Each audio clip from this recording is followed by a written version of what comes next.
Oi, gente, tudo bem com vocês? Espero que sim. Passando aqui hoje para falar sobre um assunto, ao meu ver, meio delicado, que eu fiquei pensando, será que eu falo? Será que eu não falo? Daí eu resolvi falar, porque como eu fiz um propósito com Deus e eu resolvi ser sincera em tudo que acontece no luto, passar aqui a minha vivência para vocês, então eu vou falar assim, mesmo sendo um assunto delicado para mim, porque aí vai entrar na minha vida particular, né? Muito particular, mas vamos lá. O que é que acontece, gente?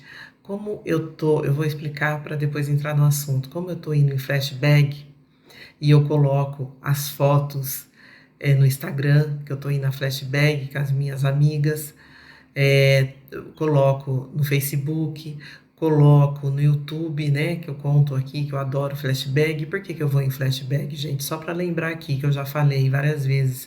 Eu vou em flashback porque me lembra da minha adolescência e eu gosto muito de dançar. E o flashback abriu portas novamente para mim ter uma vida social e isso me ajudou a recuperar no processo do luto. E eu fiz novas amizades, ótimas amizades, que eu espero que perdurem a minha vida toda. Então, partindo desse princípio, as pessoas veem minha foto no Instagram e daí tem parentes e amigos que perguntam assim para mim: Cristina, você está saindo? Você já se interessou por alguém? Daí tem outra pergunta assim: alguém já te paquerou? Alguém já te deu cantada? Alguém já te deu indireta?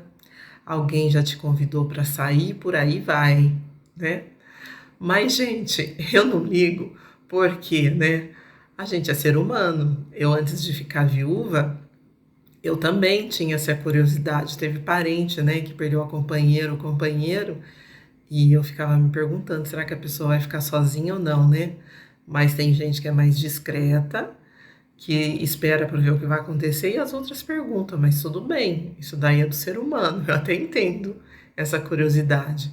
Então vamos lá, para que interessa, né, para as respostas. O que eu falei para as pessoas?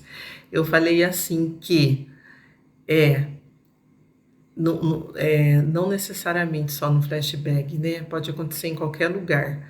Mas vamos lá. Já fui paquerada assim, é, já fui convidada para sair sim, já me deram cantada sim, já me deram indireta assim, mas graças a Deus tudo foi com muito respeito, né? E eu devo dizer que, para ser sincera, eu me senti lisonjeada com isso, me senti com a autoestima elevada, me senti feliz por a outra pessoa estar se interessando por mim e devo dizer que me fez bem isso, eu me senti viva. Mas eu devo dizer aqui que, vamos lá, alguém interessa, que as pessoas querem saber. Me senti tudo isso, só que agora, em março, dia 2 de março, vai fazer 3 anos e 7 meses que o Eduardo fez a passagem. E eu vou contar da minha vida pessoal para vocês. Tudo isso que aconteceu comigo, eu ainda continuo sozinha. Tem gente que falava assim, não, mas você beijou alguém, você ficou com alguém. Eu falei, não, nesses 3 anos e 7 meses eu nunca beijei ninguém mais, nunca abracei ninguém, nunca fiquei com ninguém, nunca namorei ninguém. É isso, tô sozinha até hoje, desde que o Eduardo fez a passagem. Se a pessoa quer saber, é isso. E assim, gente, eu posso dizer que na verdade, o processo do luto é uma coisa muito confusa. Na verdade, eu não sei se eu estou preparada para ficar com outra pessoa ainda. Não sei dizer. Não tem essa afirmação sim ou não.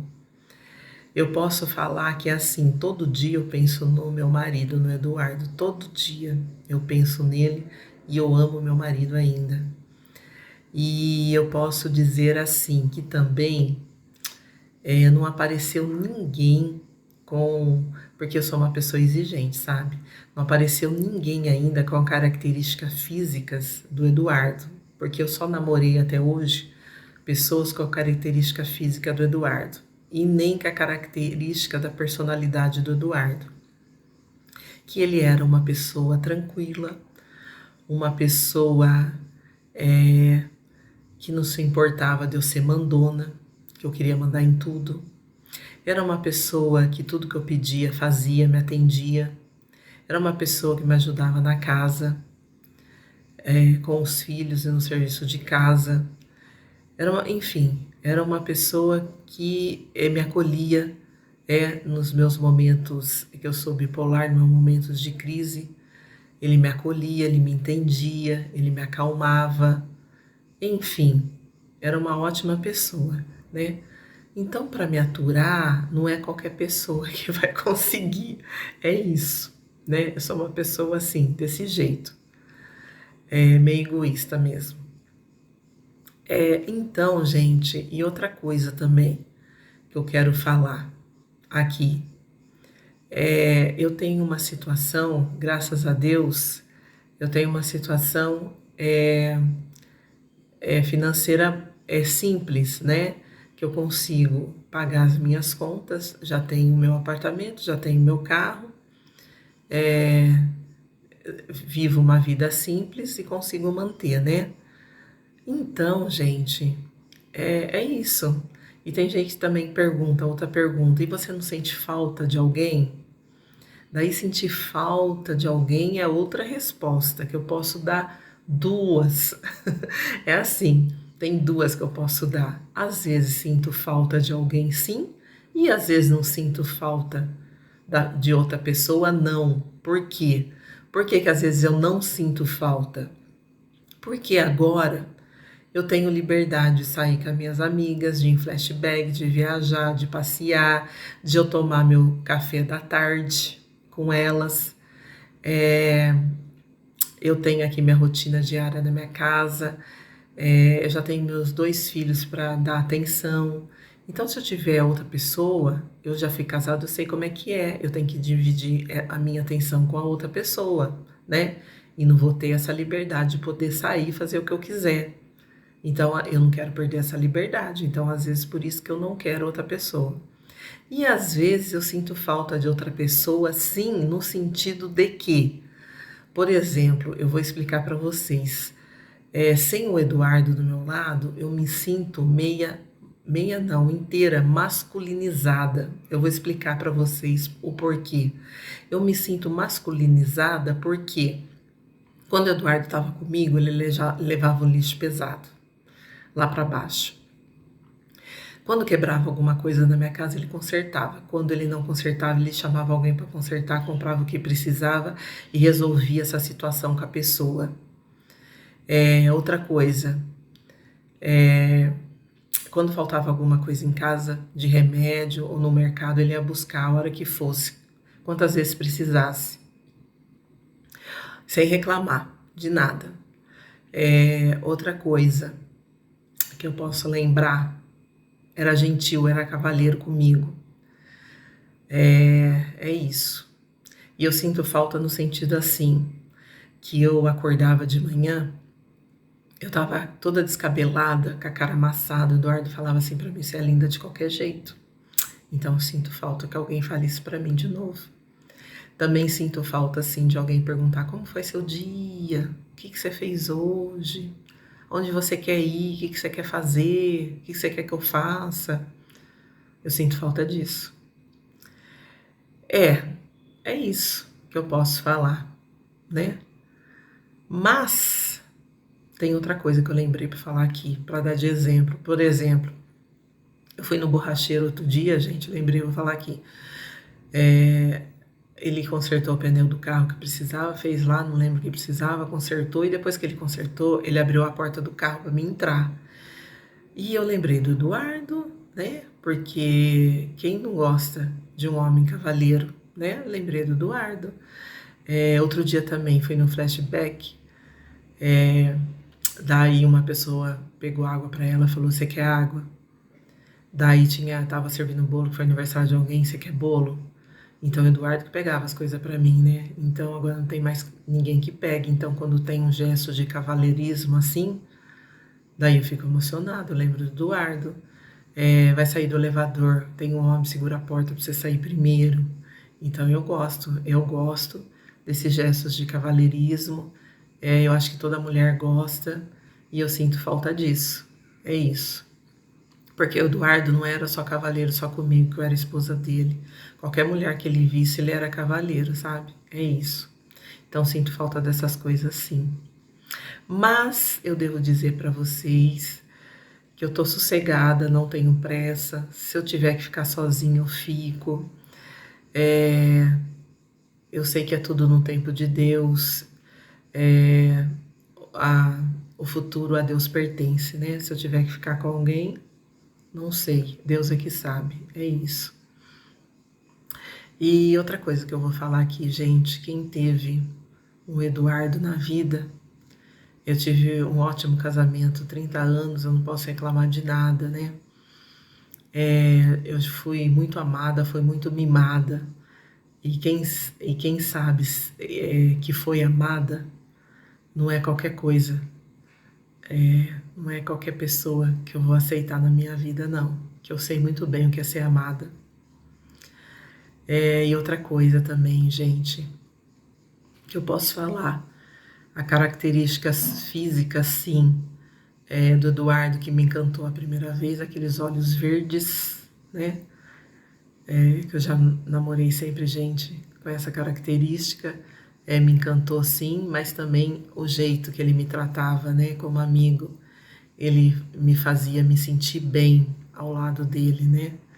Então é isso, juntando a característica física, mais a pessoa fazendo você se sentir bem, então a gente se interessa, é isso. Mas é isso, gente, o que eu posso falar. E assim, gente, se engana, eu lembrei de uma coisa agora, eu vou em flashback, e os flashbacks, gente, são pessoas com a faixa etária de assim que eu percebi, de 40, 50, 60, 70 anos. Essa faixa etária, nos anos 80, 90, de antigamente, são pessoas muito que respeitam as outras, né? Eu fui esses 2 anos, eu não vi nada de errado em flashback.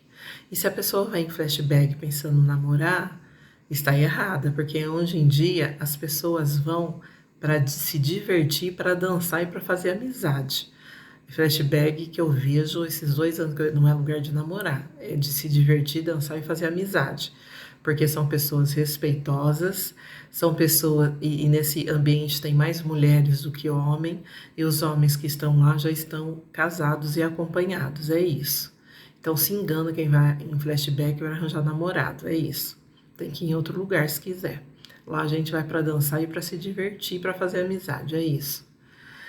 E, gente, eu tô falando uma coisa assim, que flashback é um ambiente respeitoso, né?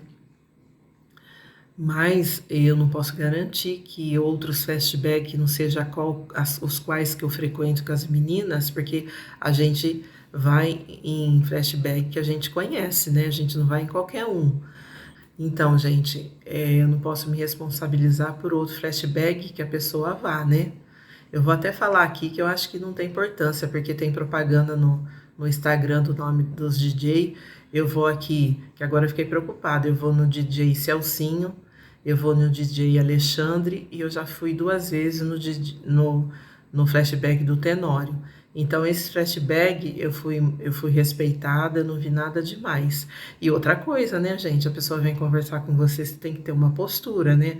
Conforme a sua postura que você conversa com a pessoa, daí a pessoa vai tratar você, né? Tem isso também, né? Então eu vou ficar com a consciência tranquila aí de explicar isso. E outra coisa também, gente, você sabe por quê? Que eu acho difícil arrumar alguém? Porque também, quando eu tô lembrando agora, quando eu tinha de 14 anos e até agora, por exemplo, o Eduardo, que eu namorei, era 5 anos mais velho do que eu, já namorei um moço 6 anos mais velho do que eu. Eu tinha 14, um tinha 20 e outro, Eduardo tinha 16, ele tinha 21. Então, eu já converso com as pessoas, sendo bem sincera, mostrando os meus pensamentos, o que eu quero e me mostrando o jeito que eu sou. Então, isso eu acho que assusta as pessoas. Tanto é que quando eu tinha 14 anos, que eu quisesse namorar, apesar de ter 2 guarda-costas do meu lado, que eram meus dois irmãos que não largava de mim, eu que tive que pedir as pessoas em namoro, sabia? Meus namorados eu que pedi, porque eles tinham medo de chegar perto de mim por causa dos meus irmãos, então eu que pedi. E graças a Deus nunca recebi um não na cara, eu sempre me namoraram e sempre me respeitaram quando me namoraram, é isso. Então eu acho que por ser sincera, de mostrar já do jeito que eu sou, as pessoas já se assustam, né? Já se afastam. Eu acho que é isso. Então é isso, gente. Espero que vocês tenham gostado. Eu vou falar outra coisa ainda em tempo, muito importante, gente, que a gente tem que aprender a não julgar as pessoas. Por que que eu tô falando isso? Porque eu conheço relatos de pessoas que, com 2 meses que estavam viúva ou viúvo, ou 3 meses que estavam viúva e viúva, e começou a relacionar com as outras pessoas. Então, eu quero deixar claro aqui que ninguém pode julgar ninguém. Se a outra se relacionou rapidamente, se a outra faz 2, 3 anos, 4, 5, que seja, está sem ninguém, o problema é da pessoa. Cada ser é único, é diferente de cada um. A gente não pode julgar ninguém. Não existe o que é certo, o que é errado. Existe a pessoa, como que eu posso falar? Ter seu próprio tempo do luto, viver o seu tempo do luto, como ela desejar, como ela se sentir bem para viver esse processo do luto. Então não vamos julgar quem está no outro relacionamento rapidamente, quem está demorando. Isso daí é coisa pessoal, cada ser é único, cada um vai sentir o luto do seu jeito de ser. É isso, né? Vamos respeitar a todos. Então, gente, acho que eu falei tudo que eu queria. Então, gente, eu fico por aqui. Obrigada pela atenção, obrigada pela escuta, obrigada pelo precioso tempo de vocês. Espero vocês nos próximos vídeos. Beijos, fiquem com Deus.